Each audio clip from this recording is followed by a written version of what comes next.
Good afternoon, YouTube. Bama Car Nut coming at you. Welcome back to my channel. And today we'll be reviewing a 2005 Nissan Maxima, which is our family car. We purchased this car about a year and a half ago. Great running car. It wasn't at the time, but I'll get into that. The car has a few nicks, dings here. But it was a project car that we bought and decided to turn it into a daily driver. The car was purchased really cheap. I won't disclose on the amount of money because that's not relevant, but it goes to show that there are vehicles out there that are kind of on the cheap side, but if you know what you're doing and you have the skill and the know-how to work on them, you could turn them into a great driving car that's reliable. And this is pretty much economical too. This is the light gray metallic with matching interior. As you can see, it's got a few flaws here and there, but it's a 12-year-old car with over 200,000 miles.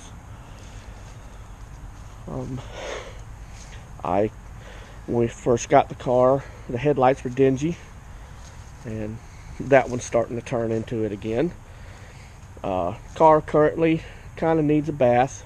It had a bath about a week ago, but this is South Alabama, so it rains about every other day. A few problems when we first got the car. I'll get into that detail when I pop the hood. But it's had new tires put on it about a year ago. They are 17-inch aluminum wheels. The car is fully loaded. Everything, I'll walk around here, and there's no big rips or tears in the interior. It was just such a good deal, we just couldn't pass it up.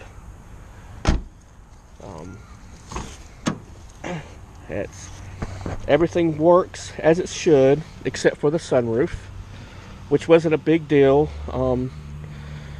Just sunroof is not really a major important detail on a car. But we get in, and it has a telescoping wheel, which is a nice feature on this car. It also has memory seats and heated seats too. The car currently has 209,000 miles, runs really strong. Absolutely no problems with the engine. Car cranks up and runs great, no flaws. We've made several trips to New Orleans and back on the car. Like I said, it is fully loaded. Has the nice Bose stereo system in it. You have your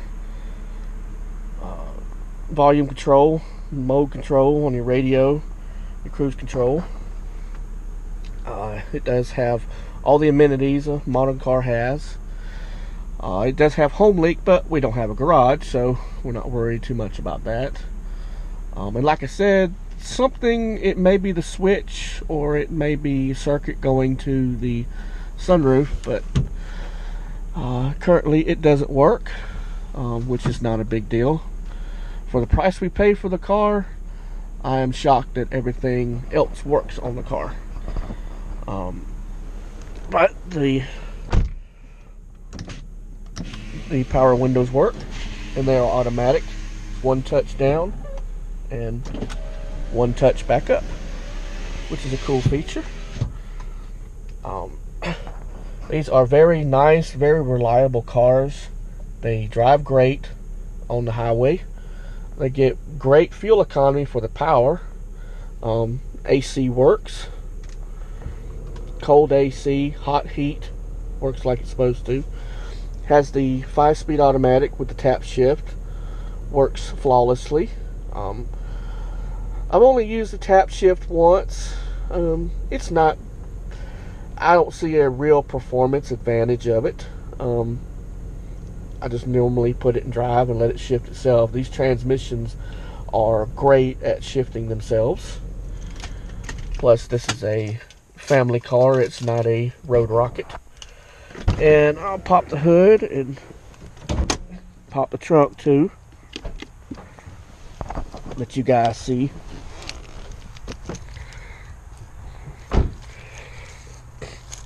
It looks like it has a small trunk, but there is a generous amount of room in this trunk, believe it or not.